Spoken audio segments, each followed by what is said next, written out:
नमस्कार दोस्तों, स्वागत है आपका नॉलेज गढ़ में, जहां हम आसान भाषा में समझते हैं देश दुनिया की बड़ी बातें। दोस्तों, आपने नोटिस किया होगा कि जैसे ही पेट्रोल और डीजल के दाम बढ़ते हैं, हर चीज़ महंगी होने लगती है। लेकिन क्या आपने कभी सोचा है कि आखिर तेल के दाम बढ़ने का असर सिर्फ गाड़ी चलाने तक ही सीमित क्यों नहीं रहता? क्यों सब्जी से लेकर दूध, किराया, ऑनलाइन डिलीवरी और यहाँ तक कि हमारी रोज़मर्रा की ज़िंदगी तक महंगी हो जाती है?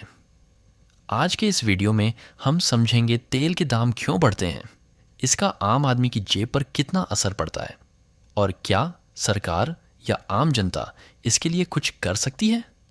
तो वीडियो को अंत तक ज़रूर देखिए, क्योंकि आज की जानकारी सीधे आपकी जेब से जुड़ी हुई है। तेल के दाम बढ़ते क्यों हैं? सबसे पहले समझते हैं कि आखिर पेट्रोल और डीजल के दाम बढ़ते क्यों हैं। भारत अपनी ज़रूरत का बहुत बड़ा हिस्सा विदेशों से कच्चे तेल यानी क्रूड ऑयल के रूप में खरीदता है। जब अंतर्राष्ट्रीय बाजार में क्रूड ऑयल महंगा होता है तो भारत में भी पेट्रोल डीजल के दाम बढ़ जाते हैं। लेकिन सिर्फ यही कारण नहीं है।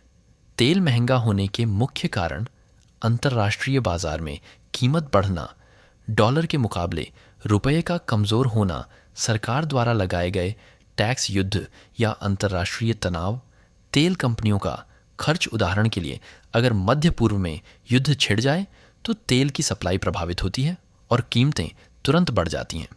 अब आप सोच रहे होंगे, ठीक है, तेल महंगा हुआ, लेकिन इसका मेरे घर के खर्च से क्या संबंध? बस यही सबसे बड़ा सवाल है और अब हम इसी को समझेंगे। ट्रांसपोर्ट महंगा यानी हर चीज़ महंगा। दोस्तों, हमारी रोज़मर्रा की लगभग हर चीज़ ट्रांसपोर्ट यानी परिवहन पर निर्भर करती है। सब्जी खेत से मंडी तक, मंडी से दुकान तक और दुकान से आपके घर तक, हर जगह ट्रक, टेम्पो, ट्रेन या वाहन का इस्तेमाल होता है और ये सब चलते हैं डीजल और पेट्रोल पर।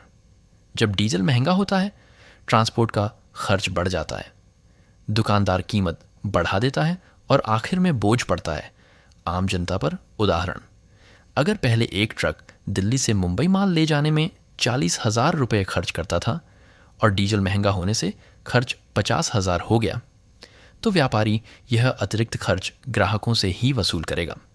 इसीलिए तेल के दाम बढ़ने के बाद सब्जियां महंगी, फल महंगे, दूध महंगा, गैस सिलेंडर महंगा और ऑनलाइन सामान तक महंगा हो जाता है।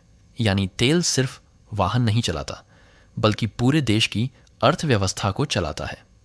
आम परिवार के बजट पर असर। अब बात करते हैं सबसे ज़रूरी चीज़ की, एक आम परिवार की जेब पर इसका असर।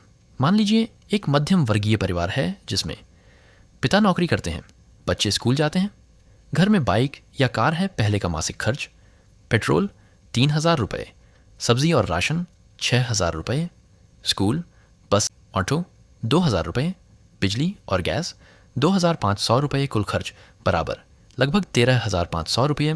अब तेल महंगा हुआ, नया खर्च: पेट्रोल 4,500 रुपये, राशन 7,500 रुपये, स्कूल, ट्रांसपोर्ट 3,000 रुपये, गैस और बिजली 3,200 रुपये, कुल खर्च बराबर 18,200 रुपये। यानी हर महीने लगभग 4,000 रुपये से 5,000 रुपये का अतिरिक्त बोझ। अब सोचिए, जिसकी सैलरी नहीं बढ़ी उसके लिए ये कितना बड़ा फ़र्क है। सबसे ज़्यादा असर किन पर पड़ता है? मध्यम वर्ग, गरीब परिवार, छोटे व्यापारी, किसान, रोज़ कमाने खाने वाले लोग, क्योंकि उनकी आय सीमित होती है लेकिन खर्च लगातार बढ़ते जाते हैं।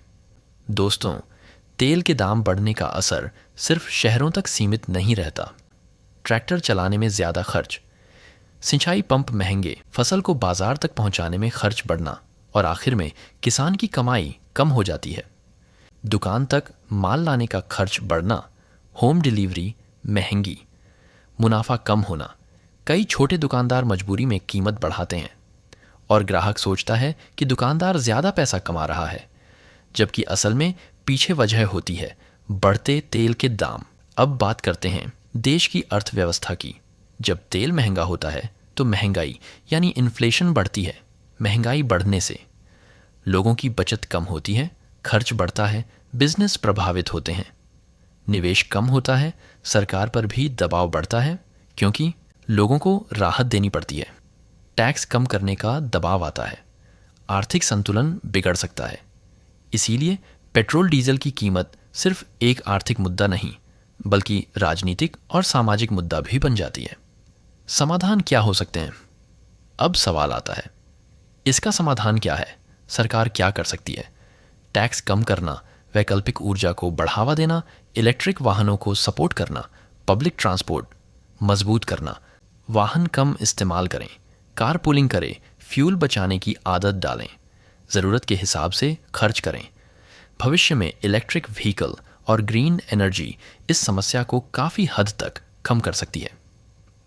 तो दोस्तों, अब आप समझ गए होंगे कि तेल के दाम बढ़ने का असर सिर्फ पेट्रोल पंप तक सीमित नहीं रहता, बल्कि यह सीधे हमारी रसोई, हमारी बचत और हमारी पूरी ज़िंदगी को प्रभावित करता है। अगर आपको यह जानकारी उपयोगी लगी हो तो वीडियो को लाइक करें, शेयर करें और चैनल नॉलेज गढ़ को सब्सक्राइब ज़रूर करें। कमेंट करके बताइए, क्या आपको लगता है कि पेट्रोल डीजल पर टैक्स कम होना चाहिए? मिलते हैं अगली जानकारीपूर्ण वीडियो में। धन्यवाद।